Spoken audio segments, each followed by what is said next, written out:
Everybody, what is up? I'm back out here with another lesson. Today's lesson is going to be from Acts chapter 21. I'm going to be denoting from numerous verses, but there's not different aspects of each verse. It's all the same story. Rather, there's a lot of description with the story, and I just simply put the most important parts of said event in there.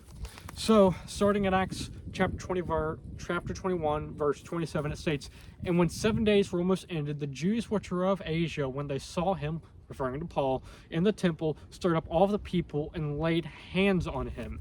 Then it states in verse 30, "And all of the city was moved, and people ran together, and they took Paul and drew him out to the temple. And forthwith the doors were shut." And then it states in portions of verse 31 that they went about to kill him, and that all of Jerusalem was in an uproar. This was a huge thing. If the entirety of Jerusalem itself was in an uproar, that is significant. Verse 33 also states that Paul, during this, once he was brought into, taken into custody, he was bound with chains. Let me go further. Verse 37 states, "And Paul was to be led into the castle. He said unto the chief captain, May I speak unto thee?" Unto thee referring to the crowd. Later on in chapter 22, Paul proceeds to present the gospel to the very people that attempted to kill him. So in this, we have Paul had been previously preaching the gospel in Jerusalem. He had previously been in Athens, and in Athens he felt the call to go forth unto Jerusalem to preach the gospel there. However, he gets there. He's aware that based off of the prophecy that an individual had been granted by God to prophesy, I guess, he knew that there was going to be persecution. He knew that there was going to be trial. And in this, when he arrives in Jerusalem, he is immediately beaten. He's immediately shunned by society itself. And in this, we also see a fulfillment of that prophecy. Anywho, the text explicitly states that the Jews hated Paul. They hated Paul. They wanted him dead. It says continually throughout each instance that he had with these people, they wanted him dead. They wanted him killed. They wanted him put to justice at the hand of the Roman government. However, why am I preaching on this? Because Paul shows something extraordinary in the midst of this. He shows something peculiar. Despite what they had did to him, despite the fact that the first instance of him bringing the gospel to them, they beat him, they sent him to jail, and they were trying to get him killed for his supposed crimes. Yet despite this, he yearned for their salvation. He didn't want to see the very people who had whipped him and beat him perish. If anything, he desired for them to come to the light. He yearned for them to know the truth. That shows a extreme level of commitment to the gospel. It shows extraordinary forgiveness. It shows Think about this. Think about this for a moment.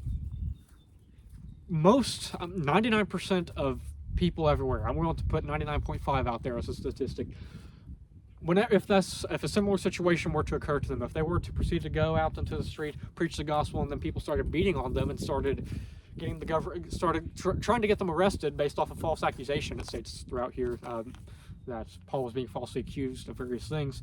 That's something I can get into later. Most people, if that were to happen to them, they go, okay, well, mark and avoid that place. I'm not going to talk to those people again. But he does the opposite. Despite the fact of them rejecting the gospel and persecuting him, he didn't care. He yearned for nothing more than for to know the light. He wanted to see them saved. He yearned for their salvation. Perhaps the very people that were persecuting him was people Paul once knew. That this isn't explicitly in the text, but I mean, think about it. Paul was at one point a Pharisee. It states in the verses, the chapters after this, that Paul was at one point a Pharisee. And it actually leads to a division amongst the people in the court, the Pharisees and the Sadducees. But think about the very people that are persecuting him could potentially be remembering the days of whenever he was slaughtering Christians, whenever he was killing Christians. And to see this man have a full loop in who he is, a full 180 in becoming a Christian, there had to be at least some thought. It must have been one of the most bewildering experiences in their lifetime. Seeing the man who once killed the very people that he's now a part of. What can we learn from this? The fact that Paul was so forgiving. Ultimately, thankfully, if you're in America, there's not much persecution to this level of the gospel of Christians, of Christianity in and of itself.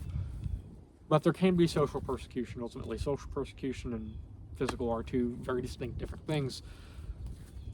But despite people shunning you, despite people looking at you and casting you out, despite people slandering you, people were slandering Paul. He had a multitude of false accusations against him, if you read later on in the text. Despite people doing these things to you, despite people hating you, despite people wishing you death, pay no attention to it. Not in the sense of you're not aware of them doing this, but rather in the sense of, I don't care, I'm going to reach you with light. No paramedic.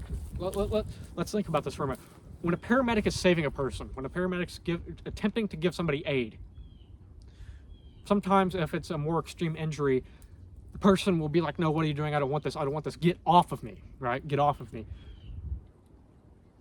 But the paramedic, with the knowledge of, no, wait a minute, this will save your life. You need this to live, continues onwards. Yet, whenever people have the first hint of not wanting to be a Christian, rejecting the truth and unrighteousness, we just say, oh, okay, well, we're doing away with that. No, Paul was desperate to see these people saved. He didn't care if he was killed. We should be like Paul in this scenario. Ultimately, our end goal should be like Christ, but we can look at people who have been like Christ as an example and see the Christ-likeness in them, and therefore that's what we should be doing in this scenario. Paul didn't care if his life was lost. He wanted the gospel to them. We're meant to be rescuing people. That's exactly what he's attempting to do, pleading with every breath in him, please, I want to save you from where you are going, from the wrath you deserve. Christ atoned for it. I want to save you from where you are headed. I don't care if you spit at me, mock me, or even put me to death for all I care. Please come to Christ. That's what he's doing. I urge you, if you have not come to him, perhaps you have rejected the truth and unrighteousness, to repent and come to him. If you have any questions in the comments, please let me know. I will try to answer them. Thank you all for watching. See you all later. Bye.